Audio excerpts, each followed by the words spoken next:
the Growler with PD&Jay. Here to analyze for you today.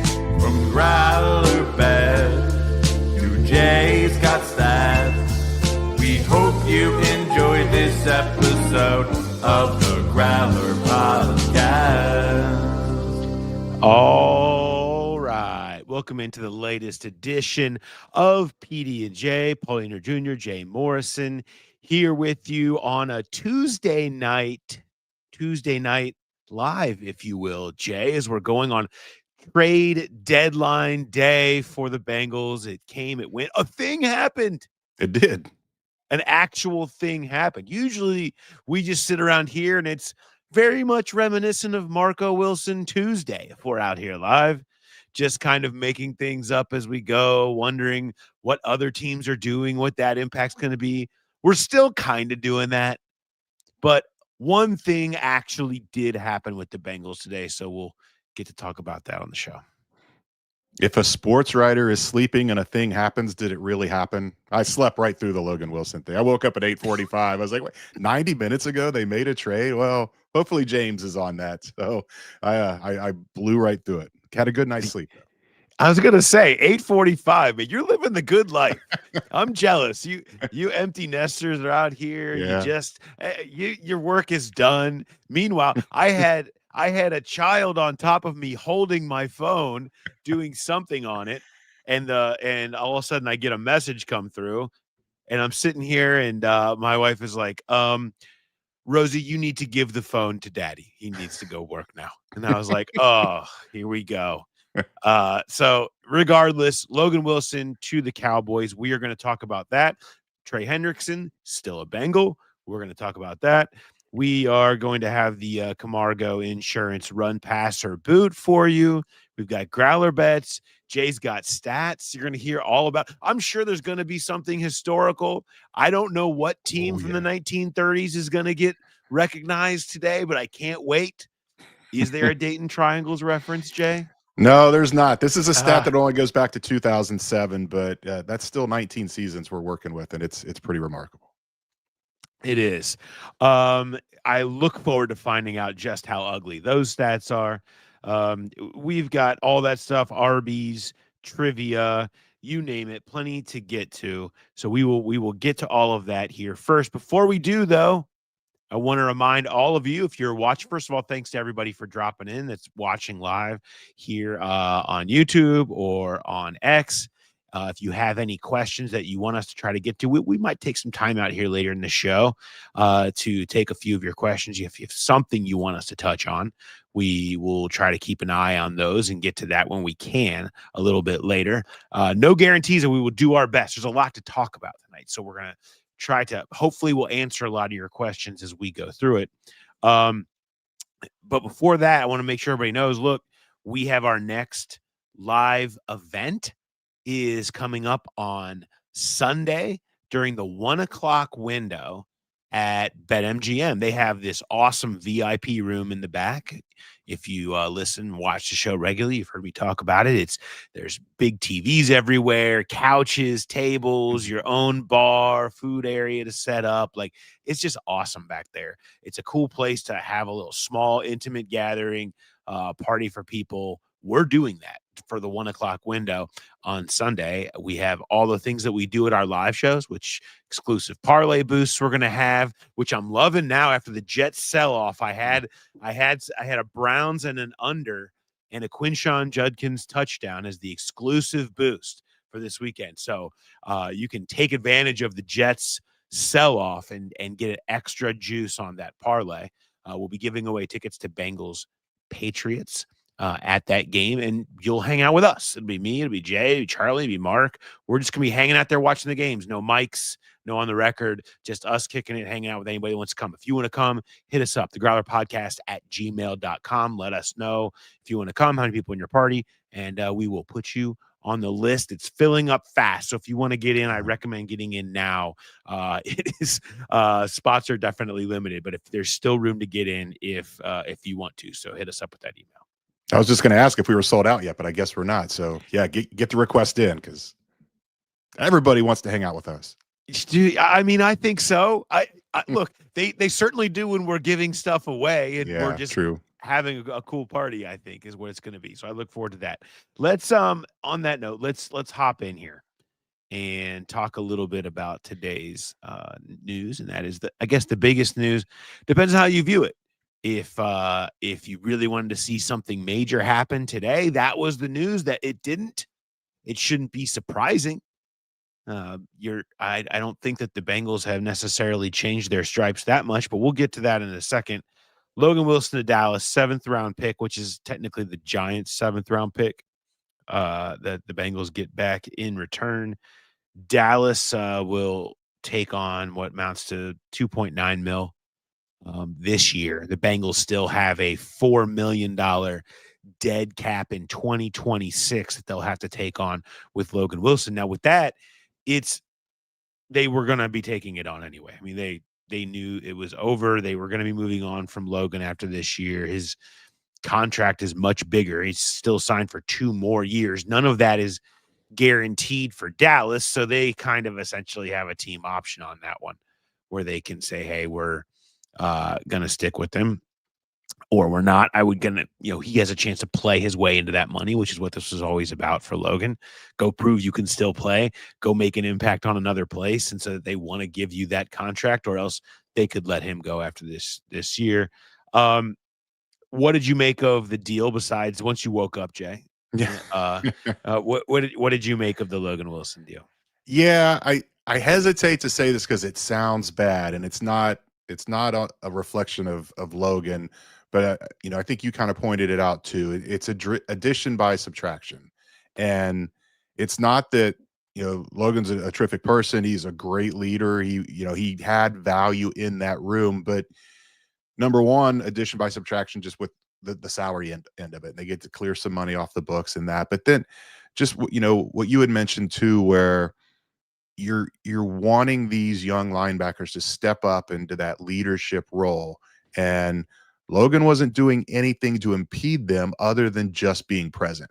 That him being in the room, any young guy feels reluctant to kind of share their voice and be a leader when there's a bunch of veterans around, but especially in your own room, and one of the guys is the guy you just replaced as a starter. It's just kind of an awkward situation. And so I think that the big concern for me is, and maybe it doesn't matter because the season seems lost at this point anyhow, but what if Demetrius or Barrett Carter has to miss time? And that's when you would go back to Logan. You would feel good about sticking him back in there and him kind of picking up.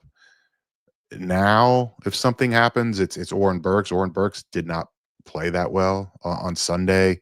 I think he could play. He plays well with his experience. He's good on special teams, plays well in burst. But when you lean on him a little bit more, some of the deficiencies show up. So can the defense get any worse? Is if one of those guys does go down, are we going to notice? Are they going to go up 48 instead of 47? I don't know how much of a factor that's going to make, but I do think it was a key move to do that, just to kind of clear the deck and say they'd already done it in principle, but now truly that room belongs to Demetrius Knight and Barrett Carter, and go lead and go make your mistakes and go learn and start the on-ramp to being the future for this defense moving forward. Yeah, that's a scary thought right now, because the other thing is, no one's following anybody who stinks. Like you got to play good. Yeah. And they haven't played well. And so it's the hard part of this plan is you can have every intangible you could ever want. Hell, Sam Hubbard could still be here and say, "Oh, go lead." Yeah, well, he can't play right now. Like, it doesn't matter if you're talking about a guy who is an unbelievable leader or not. Can they go play? Will players follow them? I'll go back. Mike Thomas, right? Yeah. Mike T's safety, great leader, but at the end of his career, didn't have it to go out there and play. So you can only do so much when you either can't play or you're trying to do it from the background. I thought that this trade was tipped off. I thought Zach Taylor told us on Monday, basically.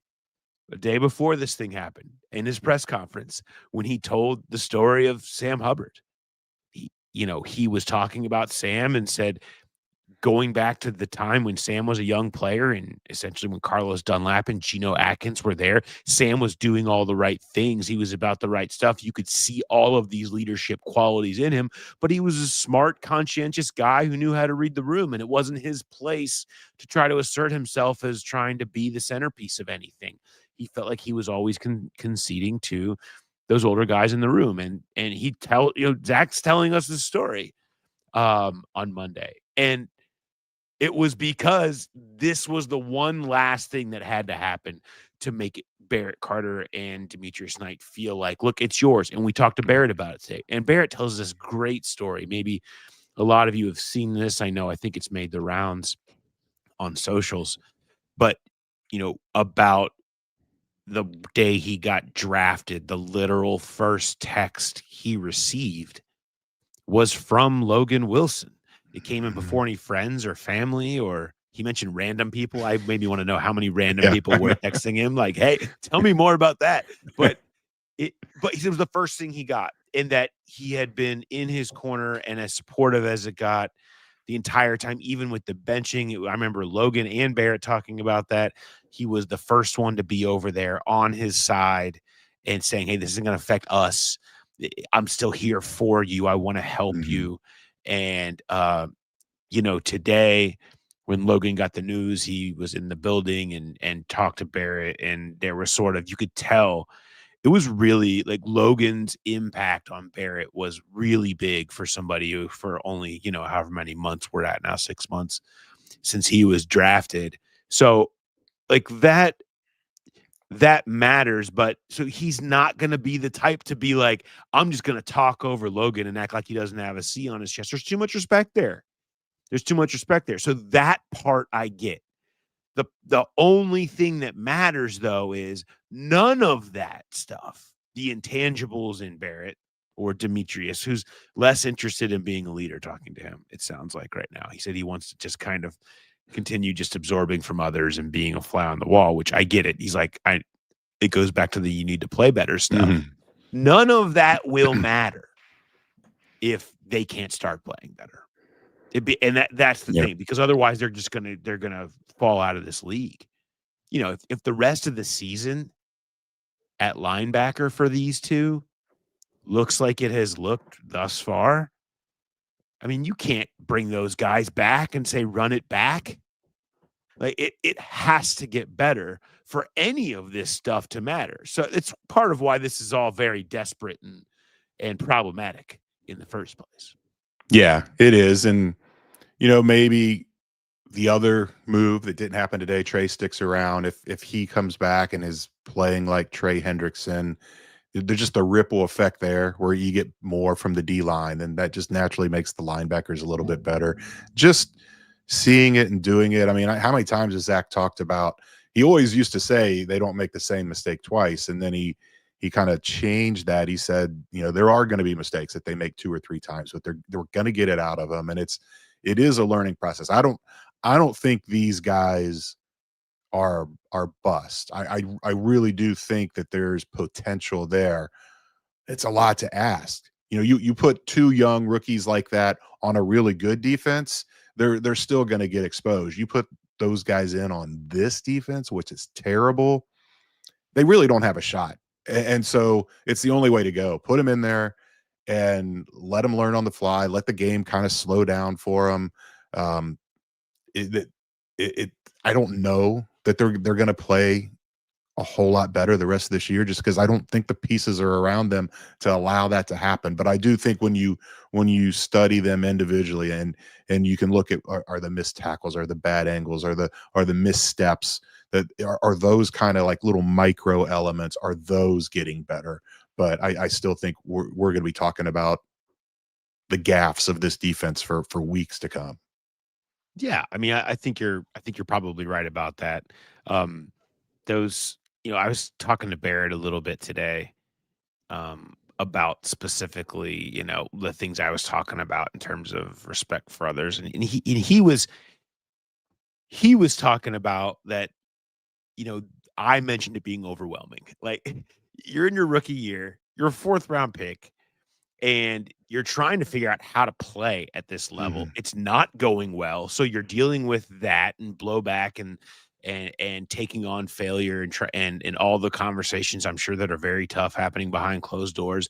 And you've had to replace this dude that you have massive respect for. The coaching staff is sitting here saying, "Go lead these guys, Barrett." Right? And like, there's a room full of older dudes everywhere. You just got here. You're not playing particularly well. And he was like, I don't know if I don't know that I look at it as overwhelming. He's like, leadership doesn't have age, and I just want to focus on doing the most I can, trying to help. These like places I've been, we hang out outside of here. We play we're like a family, and I want to try to get that going. But I want to get playing better and just us start stacking wins to get that going. I think he has the right attitude. Absolutely. He can say whatever he wants. I'm sure he doesn't want to be like, I'm overwhelmed, right? But how are you not? Right.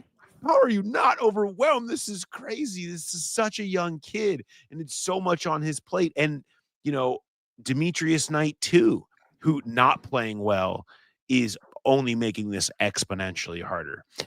You know what we like to say around here almost every episode, Jay? It all goes back to Marco Wilson Tuesday, like we said at the top.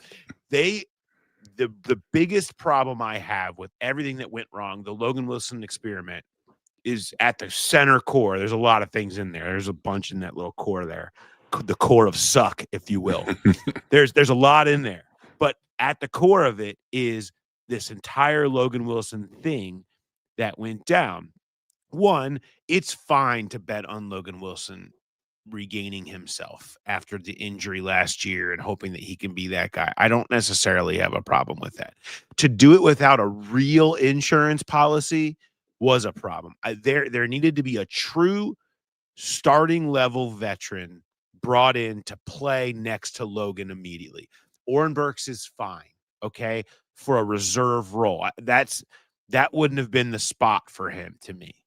To me, this should have been a starting level. And we talked about this back in the mock off-season chart. Like a starting level linebacker you put next to Logan. You still draft, but you're not forced to draft Demetrius Knight early because you're scared that he's not going to be there in round 3 because you have a guy.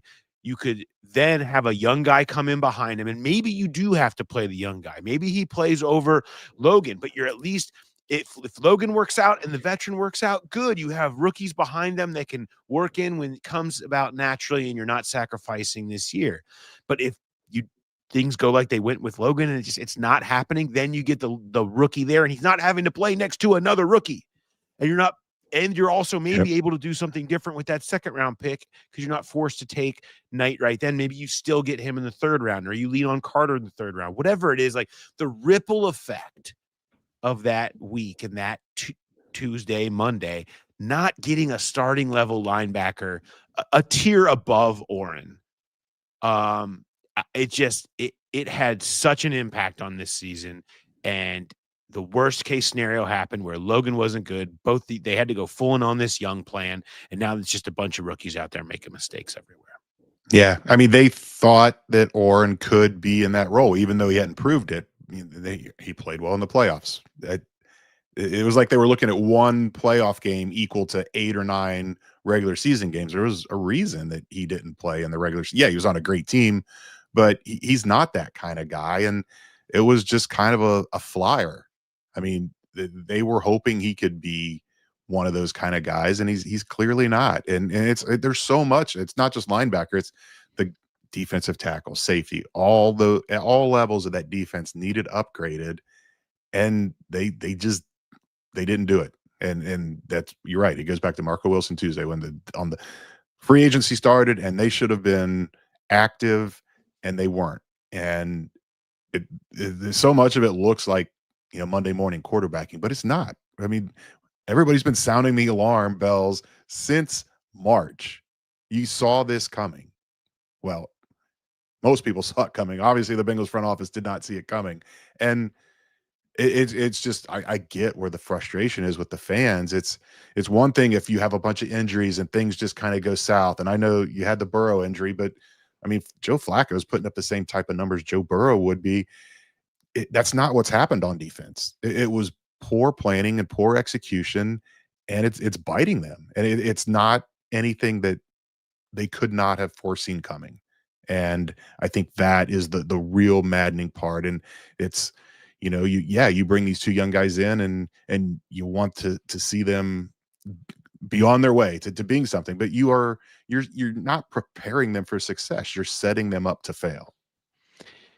It certainly feels like that's what you could say, because you're scarred from this stuff. Like, these games are scarring for people. Mm-hmm. I mean, what has happened to have all of this stuff of the historical nature of how bad they have been? It sets you back. One more thing about Logan I would mention before we get to the RPB this week is the compensation being a 7th rounder. I think we hear some of, is that all they could get? Well, yeah. I mean, he's an older player. I think you've seen some of the wear and tear on him, and he was benched here. That doesn't help. And he had, money on this deal still. It wasn't like it was nothing. It wasn't huge, but it was some. It was something that made it a little bit harder for other teams to want to go with, because for the flyer that you were taking. Now, Dallas was being aggressive. We'll talk about them in a little bit.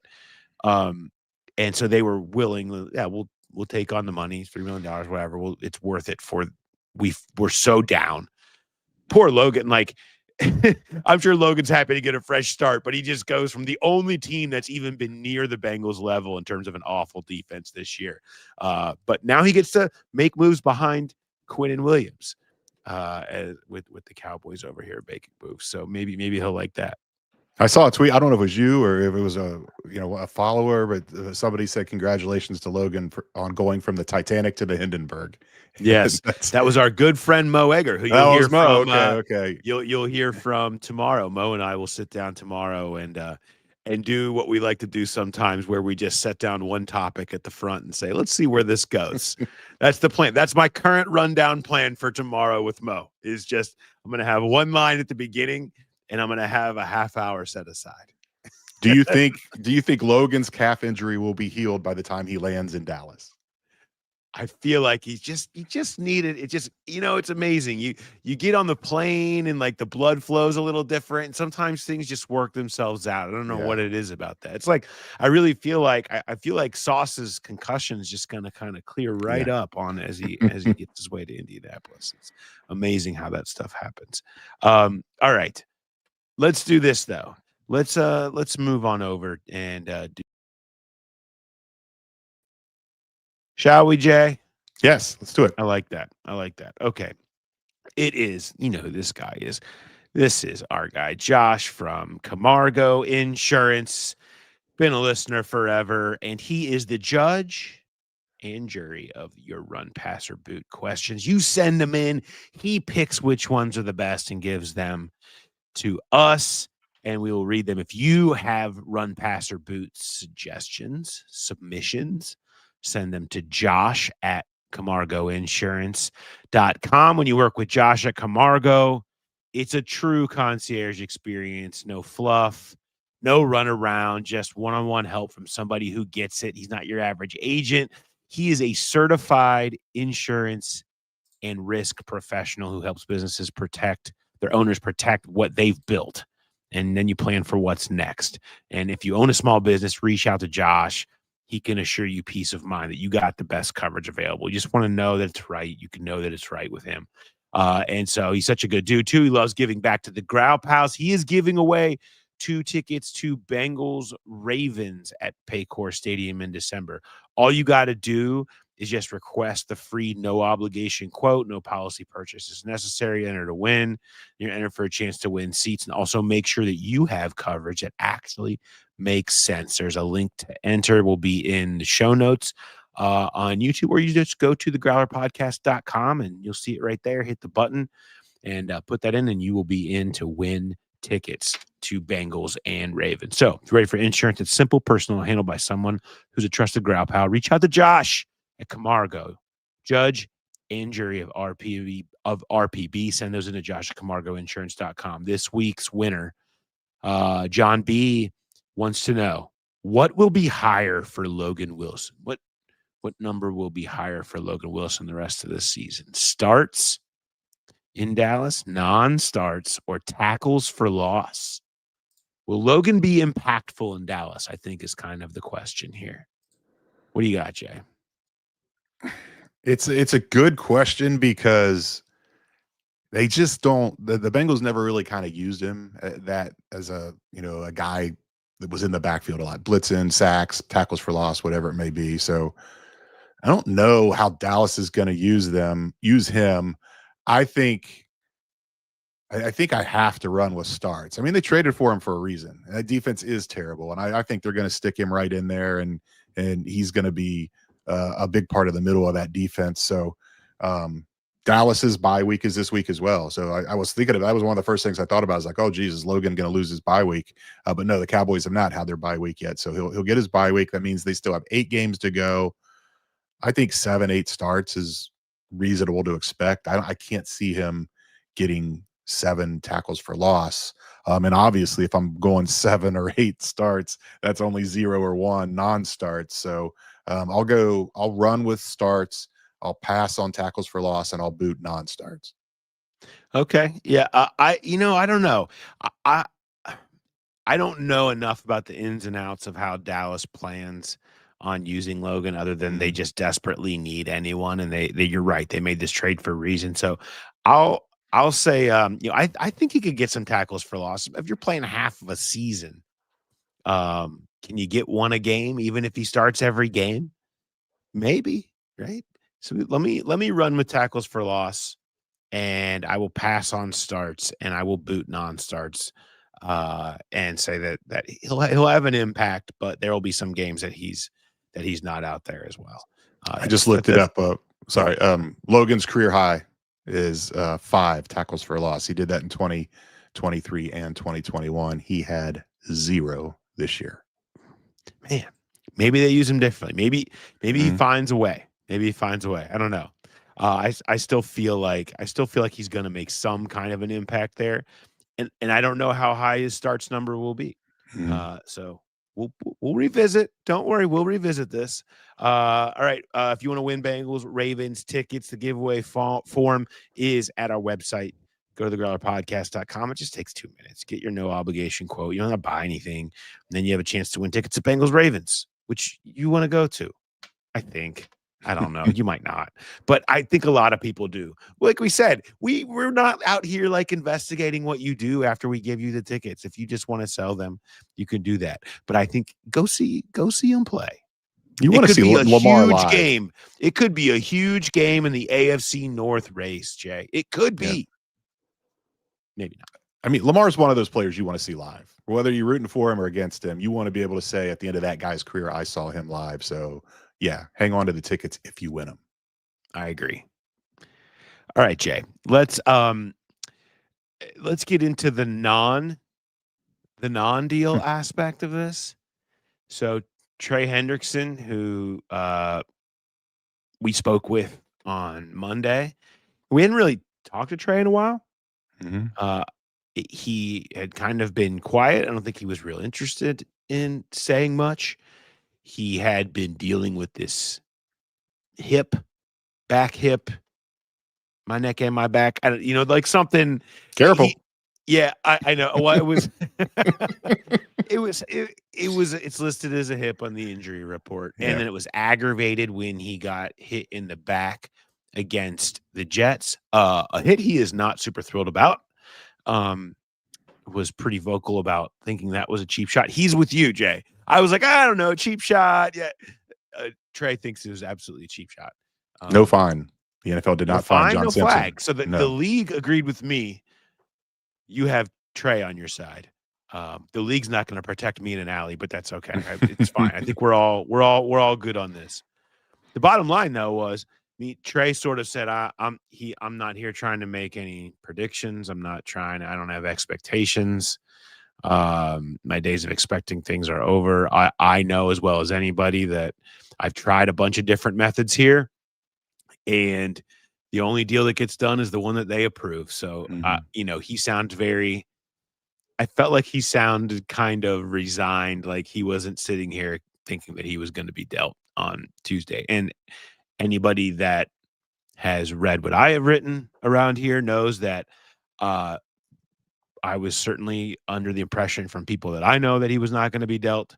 That had been made pretty clear, despite all of the rumors that percolated. And I think, but to me though, today, I there was a moment for me when the league started going crazy. Yeah. Like, it was like, oh, well, this is when weird stuff happens. This is when things that you never see coming, that a team never saw coming, happen. Because when people started throwing around ones, you had the picks with Sauce and Quinnen Williams, and you were having aggressive moves by Seattle and Indy and obviously Dallas amongst other teams that made moves today. It was like, okay, the league is saying we see opportunity here. The league is saying we're willing to be aggressive because we see a Super Bowl that can be taken, and you can get into the driver's seat quickly with a big move. It felt that's why today. I mean, this was one of the wildest trade deadline days we've seen. When that stuff starts happening, you start wondering if one call or two calls can show up and change the tune of the way the Bengals had been very clear that they planned on this thing going. The thing that was the case the whole time for me, though, Jay, was that they weren't going to come off their asking price on Trey. Yeah. The same one that they've had. Need the one. Yep. Need your one if we're going to give up on Trey Hendrickson and essentially wave the white flag on this season. And no one was going to do that. The only thing that gave me pause today was when things got nuts. Maybe somebody's going to do that. If people are getting crazy right now, feeling like there's an opportunity, maybe someone will do that. They inevitably didn't. And he's still a Bengal, as I think was always the most likely scenario unless things got crazy. They weren't budging, and they weren't going to forfeit this season. They weren't going to sit out here, even at 3-6, and wave the white flag. It's not who they are. They are an organization of patience with players, patience with plans, patience with coaches, and the patience with this year, and the hope that they can start putting wins together, and Trey can be a big part of that.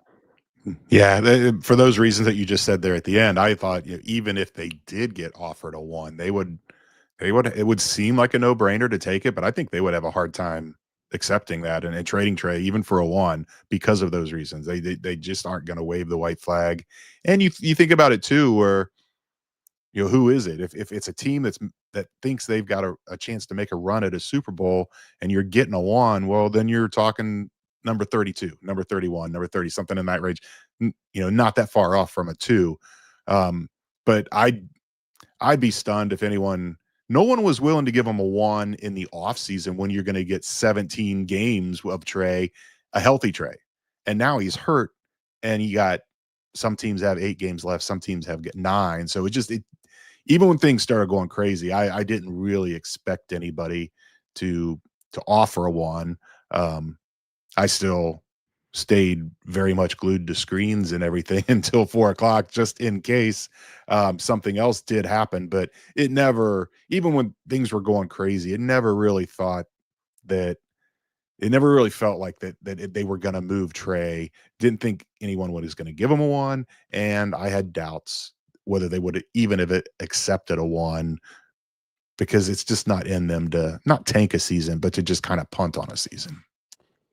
Yeah, it's that's never who they've been. And Logan, for all the reasons we talked about earlier in the pod, was not that. They saw benefits to the 2025 Bengals in this move, and it's part of being patient with their plan of going young and playing the kids, as flawed as it may seem right now. But here's the other side of this: is should they have been the Cowboys? The Cowboys did what the Bengals could have. They are in remarkably similar spots. They had the edge rusher. They traded him, right? They traded him to Green Bay. They got some picks and other things. They used part of that collateral to land Quinnen Williams. They gave up a 2 this year and a 1 next year in Mozzie Smith. As part of that deal, they gave up the 7th for Logan Wilson. And now they have a new linebacker and a game-changing 3 technique to help get their pass rush going with part of what they lost. This was my thought. What I would have been interested in doing if I was the Bengals was essentially what Dallas did, because they still have a big problem in the long run at edge rush, really every position on defense besides CB1 right now. But like they have to fix for 2026 and 2027. What are they going to do after Trey Hendrickson? Okay. Like whatever people want to yell about franchise tag, whatever, for another day. The point is they need edge rush. They have needed a disruptive 3 technique since Geno Atkins' prime was over, truthfully. And they've never really had that outside of the blink of an eye where the Ogunjobi, BJ Hill thing was really firing off as a combo in the aggregate. But they've needed that. So if you can get Quinnen Williams at a reasonable rate, considering what he is and what you were willing to pay Trey Hendrickson in comparison to the market for edge rushers that's out there right now, and have him for multiple years and help you immediately this year, I mean, yeah, that's why that's worth so much. And so if there's one position on the field that can take a bad defense and get you a stop and make it so different, it's that position, the right up the middle disruptive dude. And it can change everything for everybody. Even more so than Trey can. And I've talked a lot about the splits with Hendrickson and how much better this defense has been with him on the field. But to me, that was it. And it could have been, if there was Max Crosby was not available, but like his name was being mentioned. You could have done it too for Max Crosby. Like you could have done the same thing. Trade Trey, use some of those picks to help cover up what you're doing to add Crosby. He's got extra years on his deal. He's younger. You're getting younger. You're staying disruptive. Like you could have, that type of aggressive move sets you up for the short and the long term. That's where you're willing to give up picks. That's just it, though. You'd probably have to basically be giving up that 2027 first round pick to do it. And we just know the deal around here. Giving up premium picks, it just don't happen. It just doesn't happen. And they're not really willing to do that. They're not going to be F them picks. That's not going to be their philosophy. And they stayed conservative. They stayed patient. And so you get this. You get what you have gotten for a while. I mean, yeah, it's not just the premium picks. They're not willing to give up really any picks. And you think it kind of makes sense because they need so much help. You need all the draft picks you can get. I mean, draft picks are crapshoots by nature anyhow. They're even more so for this franchise because they just have not been able to draft well for years now. But the other side of that is Quinnen Williams isn't a crapshoot. I mean, why give up a big question mark in a first round when you're getting a first round talent who's proven in this league? That would make sense. But I don't know if I'm going to say they should have been like the Cowboys today, but I know that was never going to happen. It's not who they are. And no matter how much people want them to be that kind of team, it's just not who they're going to be. And I am curious, if you drop Quinnen Williams in the middle of this defense right now, how much better realistically would it be? It would help. It would absolutely help. They don't need to be that much better. They need to not give up 47. Yeah. Like, it's just it. Like, it's what I talked about with the Trey closer thing here.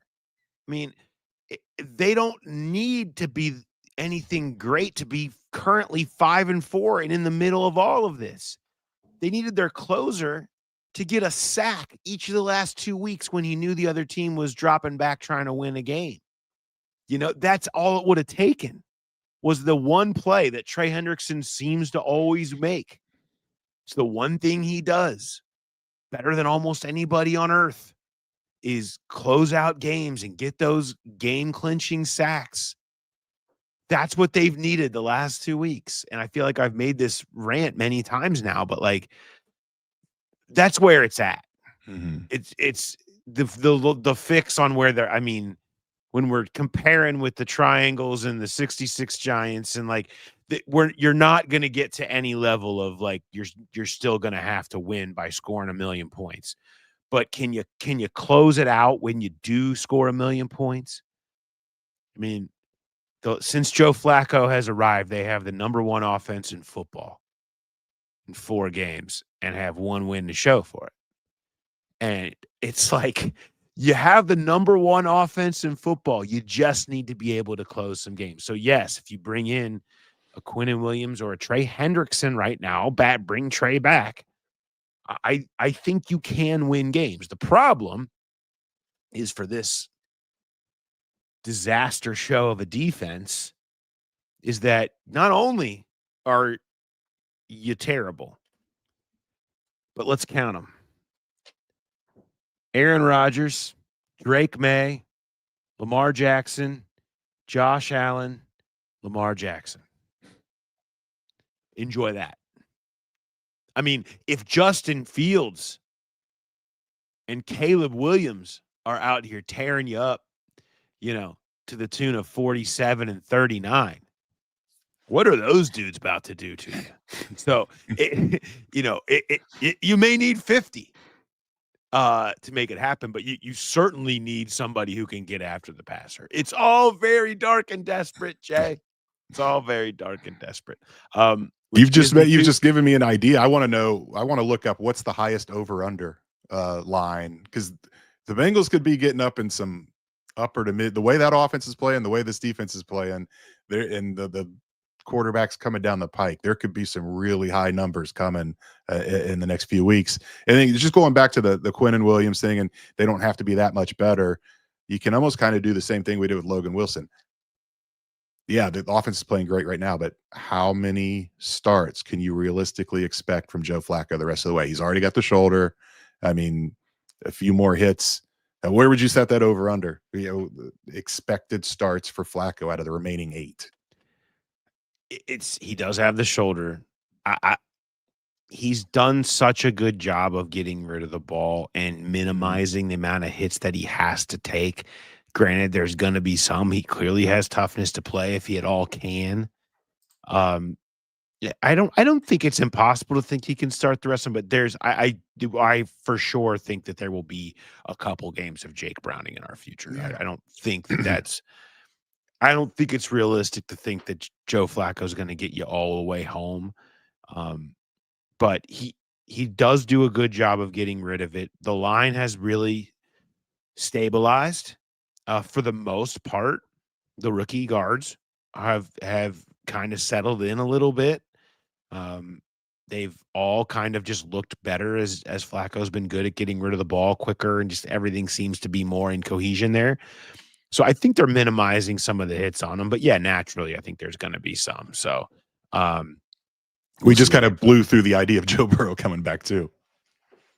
Yeah, that would affect how many Flacco starts. Yeah, I mean, let's talk to me after New England. Yeah. Okay, and we'll see if we're ruling that out yet. If they don't get a couple of wins coming up here soon, particularly probably needing to win at Pittsburgh and at Baltimore. If they can't pull that off, it feels like then it's officially out of reach in case it isn't already. Yeah. Which it's clearly we're in the single-digit percentage chances of anything good happening. Jay, speaking of sad numbers and stats, I know you've got something for me here.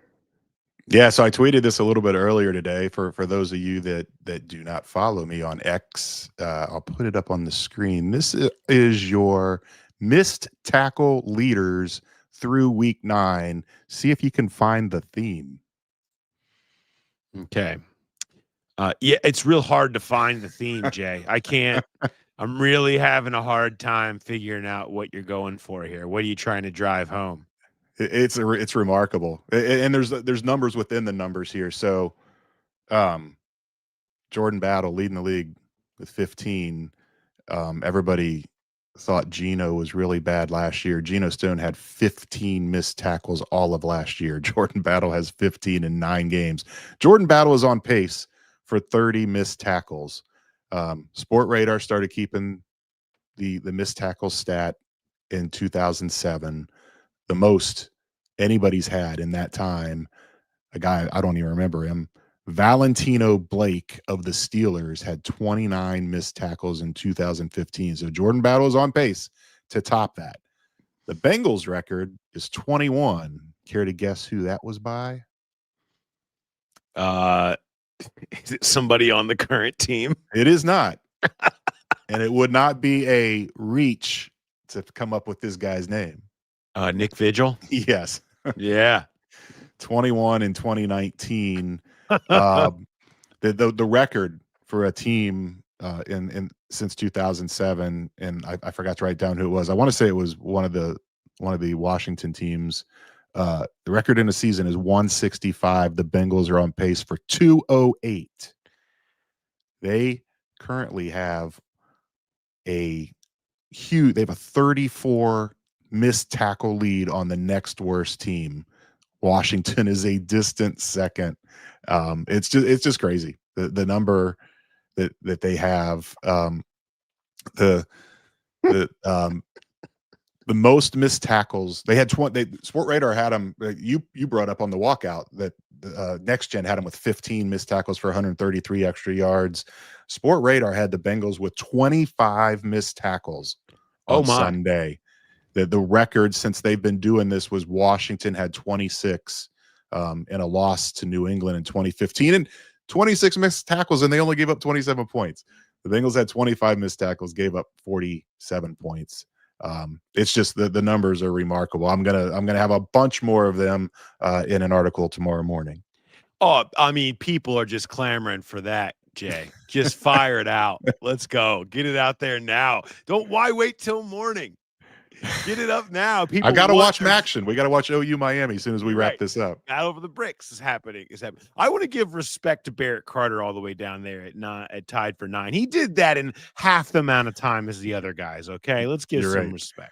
All right, unbelievable. Logan Wilson, by the way, had 7. So in his time, 7 before he. Josh Newton has 7. You see on the right there the missed tackle percentage. That's how many attempts. Josh Newton has missed 46% of his tackle attempts this year. What? Yes. He misses 1 in every 2 times he tries to tackle. It's basically yes. Oh my God, unbelievable! What a great thing that we get to watch, Jay. I'm not complaining. I'll take it. I love our job, and if you're going to be bad, be historically bad. Right. And if there is anything that we have gotten this year, it has been historically bad. Great stuff there. Do you have some trivia for me? I do. So, we were talking about Logan Wilson and why just a 7th round pick. What are you going to do with that? So, first of all, these are the 7th round picks in the last 10 years for the Bengals. Matt Lee, DJ Ivey, Jeff Gunter, Marcus Bailey, Wyatt Hubert, Jordan Brown, Auden Tate, Rod Taylor, Logan Woodside, Mason Schreck, and Clayton Fejedelem. So there's some guys that had made real impacts on special teams. DJ Ivey, Marcus Bailey, Fedge, obviously. Yeah, huge guy. He should have been a Pro Bowler in 2018. Matt Lee, the jury's still kind of out. Jeff Gunter and Wyatt Hubert both retired. They just figured out they couldn't do it. So those weren't really misses by the Bengals. Those guys pulled the plug. So the trivia is, since the NFL went to 7 rounds in 1994 for the draft, what Bengals 7th round pick has played the most games for the team? What Bengals 7th round pick has played the most games for the team since 94? Jeez. Hoosh? He's second. He has the most among position players. TJ Hushmanzada with 105. Long snapper Brad St. Louis, 2007th round pick, had played in Jay, 144 games. Jay, don't go mentioning Brad St. Louis. You're telling everybody you got these super sad stats coming. Now everybody's thinking about the snapper who ruined Christmas. It's funny because it ties in. We talked to Darren Simmons, and I asked him how many onside kicks they've recovered in his time here, and he couldn't think of it. So he went and looked it up, and he came up to me in the locker room today, and he said the answer is 4. He said Tony Stewart had one. I went back and looked, and Tony Stewart had one, but it didn't count after the Brad St. Louis bad snap in the Denver game in 2006 that cost him the win, cost him a playoff berth. They had to do an onside kick. They got it. Tony Stewart recovered it.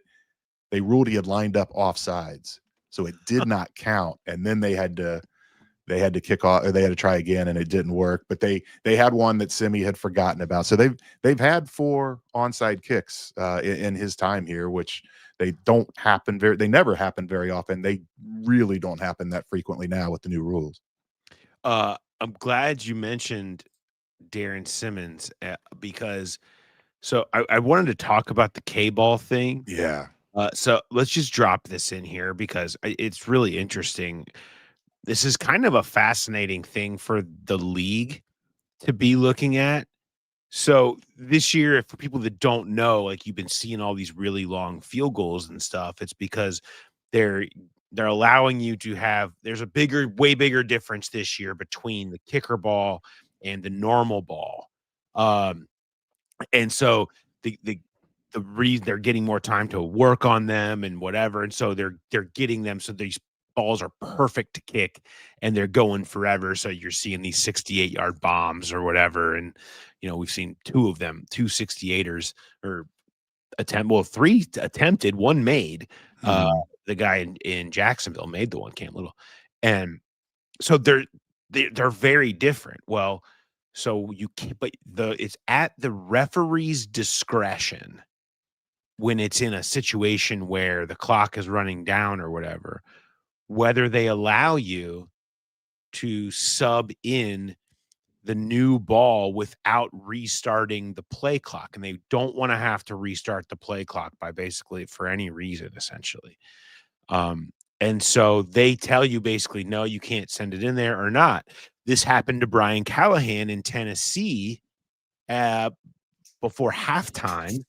Mm-hmm. And he had to take a delay of game because they didn't have a timeout, knowing that they weren't going to be able to make it from 57 with the non-K ball and try from 62, and it was no good, and they got booed off the field, and it wasn't great. I think it was blocked, wasn't it? Was it blocked? I think so, yeah. Yeah, whatever it was. But it wasn't gonna, it was just, it all went very poorly, but they had to go redo it after taking the delay. And that's what happened to Evan McPherson the other day at the 54-yarder was they wouldn't let him send in the K ball. And so he goes out there from 54, he nails it, but those balls, so Darren showed me the 2 footballs side by side. It's like they're from different sports. It was crazy. I never in my wildest dreams would have thought that they're that different. It looked like you were handing me a rugby ball and a football or something. I mean, it's crazy how different they look, feel, are shaped differently. The way they get them, it's crazy. And so when you have that and the referee says, nope, you got to kick the regular ball, that's crazy. Because you know why? Because the referees don't want to look like idiots fumbling, trying to throw it in and not being able to catch it and bumbling it around under close time. That's nuts.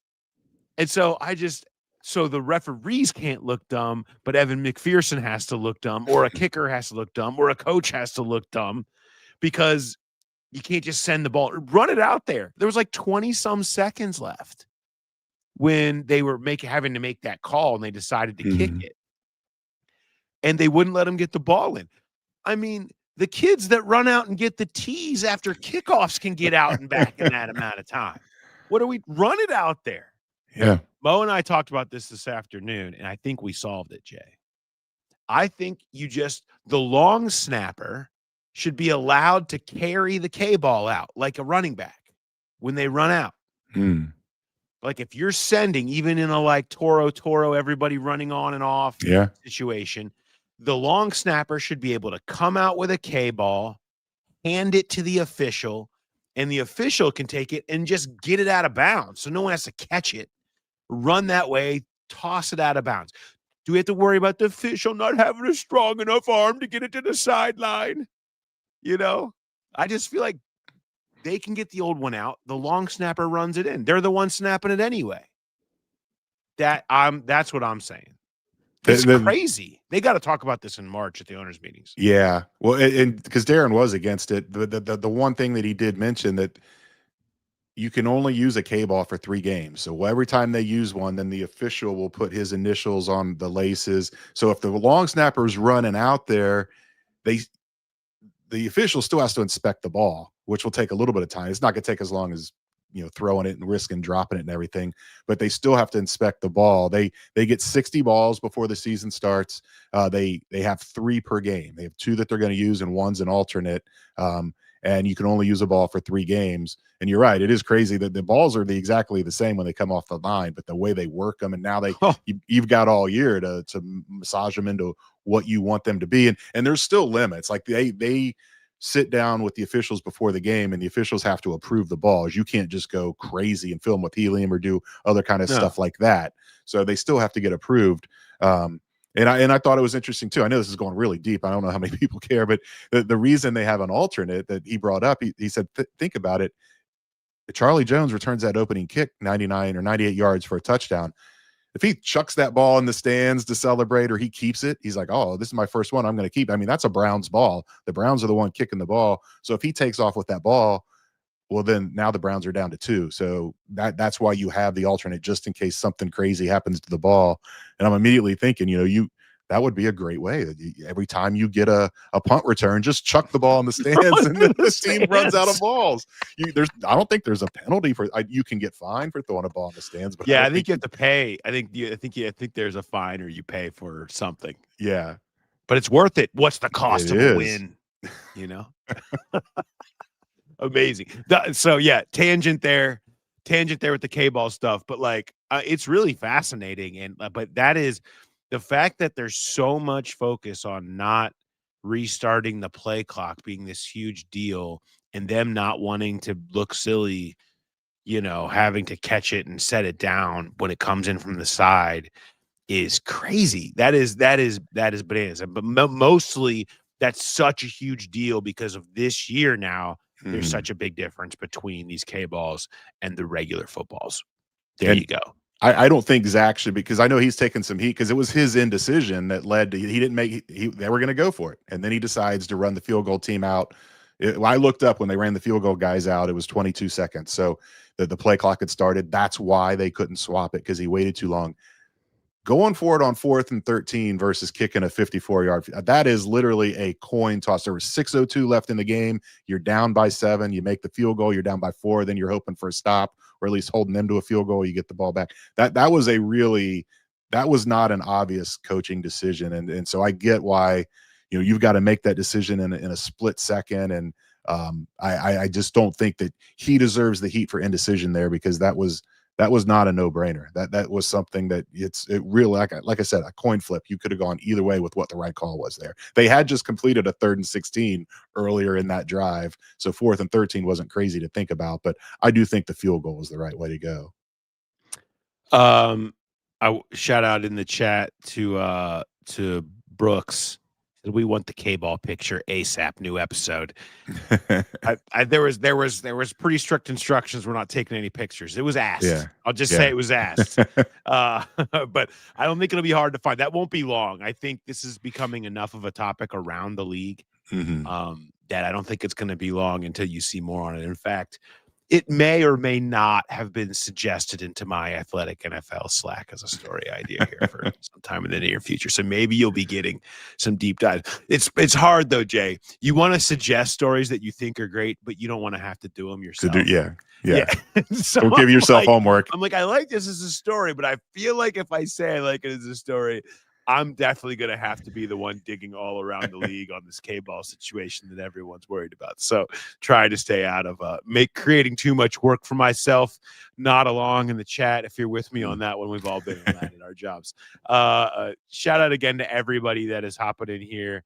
I see a lot of you guys are really in a good mood. It's okay. I appreciate all of you that come in. I appreciate hate watchers, hate listeners, people that just love to come along and just listen to us talk about K-balls. I appreciate people that are just here to make fun of me for being bald or whatever. Like, it's all good.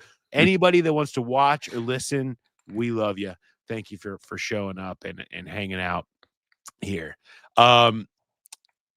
Where are we at now? We're at we've done the trivia. You gave me the trivia, which, by the way, I was really hoping when you said that poor sap from Pittsburgh's name earlier, with all the missed tackles, that there was going to be like one rando Pittsburgh fan in the chat who definitely remembered that dude.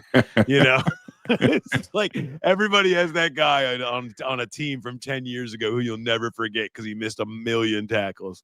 Valentino Blake. If you're from Pittsburgh and you're sitting here wondering, raise your hand if you remember Valentino Blake. I'm gonna guess that you do.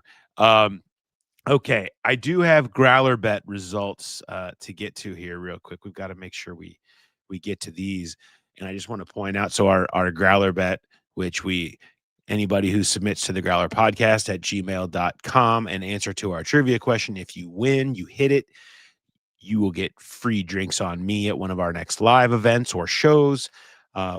This week we did Bears rushing yards, which I'm really happy we did, Jay, because it ended up 283. Jeez. And like, even the most pessimistic amongst you, and Lord knows last week you were so deep in the tank, even the deepest, darkest of you couldn't even go higher than 233.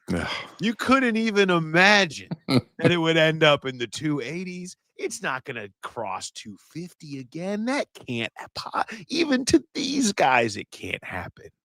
But it did. So you guys are not pessimistic enough. Okay. So keep that in mind. Next time, be more pessimistic, I guess, is the answer. Of course, I like to occasionally read some subject headers that you guys had that made me giggle a little bit, especially when you tie back to old shows, old storylines. This one from Matthew Herman. Well done. Growler Bet. PD's daughter scares bears more than the Bengals. If you remember, shout out for remembering the story of my daughter scaring a bear, roaring at a bear and scaring it away. Yeah, it's a good one. Thank you, Matt. That was excellent. That might be graders worthy, actually. Yeah, I mean, to remember the bear story, yeah. that's from the back of an episode from like 2 months ago. I think we maybe casually mentioned it a couple of times. I'm doing it. Matthew Herman. That was graders worthy. Shout out to our good friends at Graders. Whenever something happens, one of our listeners does something that's cool or whatever, we like to dub them graders worthy, and that means we will send you the Graders shipper, the 6-pack shipper of 6 flavors, whatever you want, to your front porch wherever you live. We'll have that thing show up for you. Grader, it's awesome that they do that. You can send Graders to anyone everywhere. Graders is great partners with us, and they just let us do that. The magic wand of we've decided. So I'm doing that. Matthew Herman, email me, please, and let me know that I dubbed you graders worthy, and we'll get you the link and get you hooked up with that 6-pack. Mark Grayson, give me the growler, you old hag, which is a good Seinfeld line. I appreciate that. And Tyler Skull McWilliams. I don't know what to say except it's the Growler Bet, and we're all in misery. Which is a National Lampoon's Christmas Vacation drop. And I appreciate that because I think it's kind of fitting for where Bengals fans are currently at right now. Mm-hmm. All right. Who won between us? Because I thought I had high and you had low, I believe. Yeah. We were right. We ended up one off. I think you did 154 and I did 155. Okay. Yes. Because our pregame with all the other writers, our pregame picks, we both picked 154. Yeah, because I put the wrong number and I meant to do mine. I had it. I thought of yours instead of mine. Okay, that's what I So thought. I put 155 in. Yeah. Yeah. Oh well. Okay. Also, let's see. I'm gonna pop around in the chat one more too. We got some other people that remembered the Bear story. Sorry, that's not going to get you the Graders Deja. Remembering it's not good enough. You gotta come up with a good subject. You gotta send it in. You gotta be all in on that. Any reaction to Zach Taylor being more disappointed in Chase Brown for his comments rather than being mad at the defense? I mean, I gotta say with the Chase Brown comment situation, I felt like the crux of what he was saying was that like I like the passion, I like seeing that, I like guys that it matters to them. It's just maybe let's try not to cause a scene. Really, the biggest difference, Charlie pointed this out, was probably just the cursing. Like it wasn't all that different than what a lot of people were saying. Zach said, I like Jamar's better, where he was just like, I'm trying to stay calm. I don't want to finger point or whatever. And Chase's came across as finger pointing and the sound bite that people were looking for and things like that. And I think he's saying, let's try not to do that. Let's try to keep any of that type of stuff in house and less finger pointy, especially if you didn't make mistakes. I didn't feel like that was because there was a lot of love directed towards Chase Brown around him saying that. Like if you're looking for full context of what was said there, I felt like there was a lot of like love every single thing about Chase Brown, but he did make some mistakes, and we don't want to be out here finger pointing because that is the stuff that happens. If that becomes regular, that's a problem. You do need to nip that in the bud, no matter who it is. If you feel like it was a little over the line. I didn't look, I don't know what was said behind closed doors about the defense, but I'm sure they were nastier than what we heard at that press conference. He was plenty mad, I'm sure. Yeah. I have no idea. I can't comment specifically on that because I don't know what was said about the defense. What has circulated a lot this week, Jay, is the Marvin Lewis speech from Hard Knocks, be a effing pro. Oh yeah. People, I wonder, like, is that what has that happened behind closed doors right now? Is Al doing that? Is Zach doing that? It's not necessarily in his nature. I mean, we've never seen that in post game. I don't think he would want to do that when any cameras are in, which is usually when those post game things are happening. I don't think Marv cared.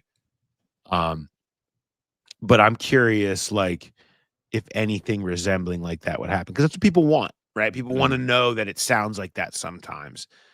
And I remember, I think it was Brian Callahan's last year here. Remember, it was midway through the season and the offense was kind of not doing great. And right before the bye, he apparently went in and just was a maniac in the offensive meeting room, and players were talking about it, like, and it was something that I think helped that team get over the hump in a couple of areas that season. Maybe there's something like that that's gone on behind closed doors. I'm always like a little leery of talking about how certain players or teams or units are treated compared to other things, just because it hasn't necessarily happened publicly. You know what I mean? Yeah. And I asked Dax Hill about that after the game Sunday. I said, we've seen all these videos of the rowdy locker room and Zach's speeches after a win. I said, what was his message like after this? And he said not much was said at all.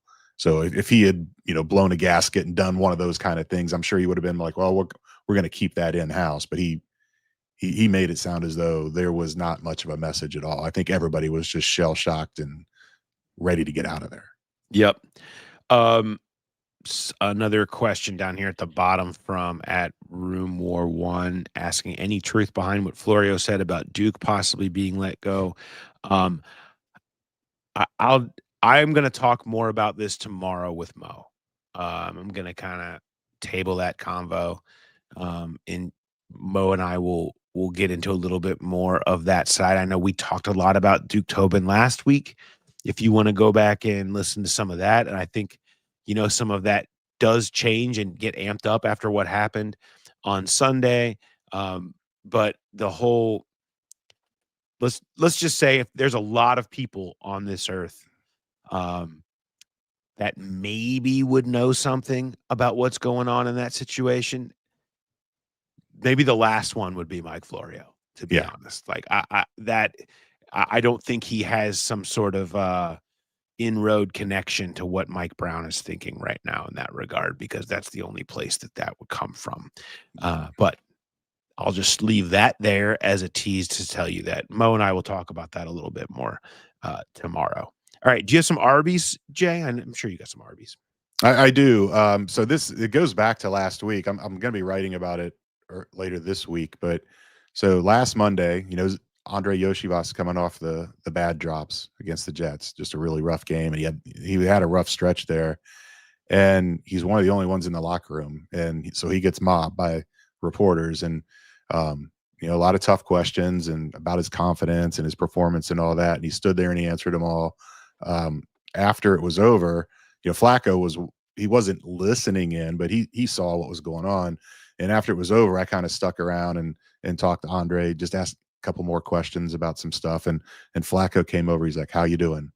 And he was checking on him. He knew that was a really hard interview, and I asked Flacco about it in the press conference last week. He's like, "Yeah, you go have a conversation with a guy when he's struggling like that." And I just thought it was one of the most disappointing things about that loss is, number one, the defense stole that great moment from Flacco. That would have been a game people would have been talking about for years from now. But Andre too, that was a huge kind of comeback game. He had the long reception, tied his career high with 5 catches. He had the go-ahead touchdown in the final minute.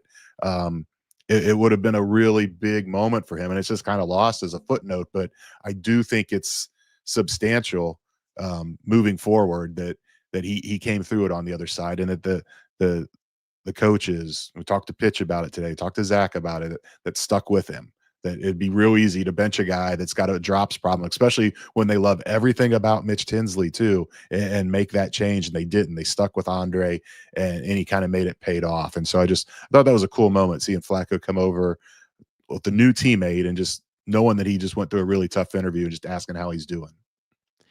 I think right now they're just at the point organizationally where anybody who's doing everything the right way is just going to get a lot of runway to be part of the future here. Like, they're just looking for more people that do it right on and off the field, put in the work, always in the right place, doing the right things, even if it's not always perfect from a execution standpoint or skill standpoint or whatever. Not that they're not going to move on from those people at some point, but your runway is determined by what you do with it. And some runways are shorter. Look at the receiver room is perfect, right? Like some runways are very short right now because you're not doing the right things with it. Other runways are very long. And Mitch Tinsley has taken his all the way to get and go balls that he just keeps catching. Is like, I wanted to talk to Pitch about this today, even, and I know we're like way deep in this, and people are like, "God, you guys keep talking," but like, Mitch, does Mitch do this in practice too?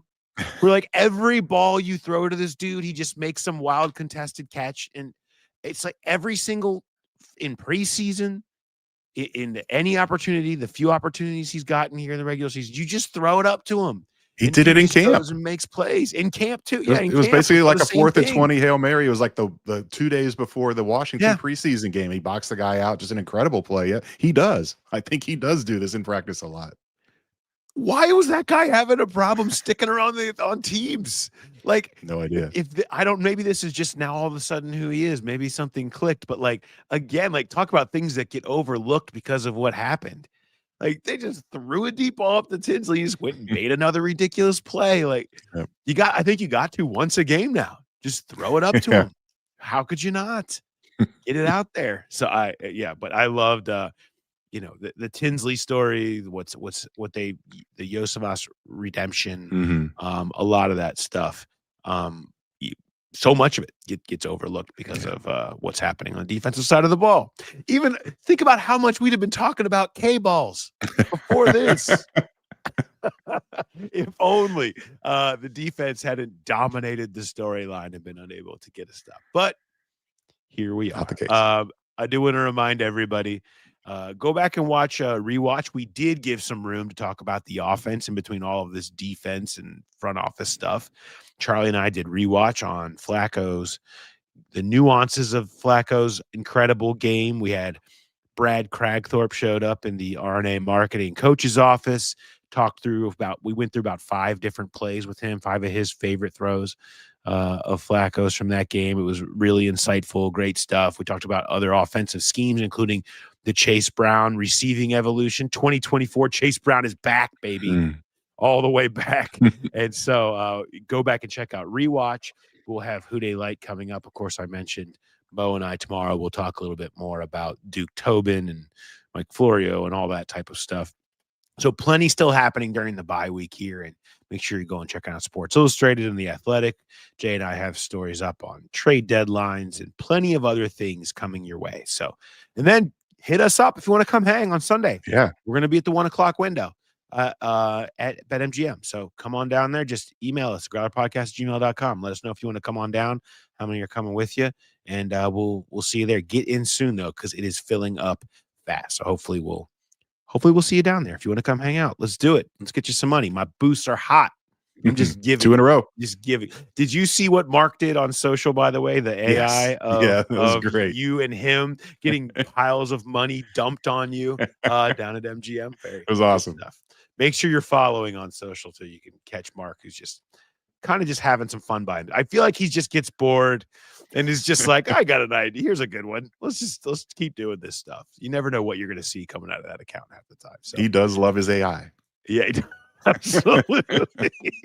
All right, everybody. Thanks for hanging out with us. And if you joined us live, it was great to have you in the comment section and everything. And hopefully we will talk to you again soon. So have a good one, everybody.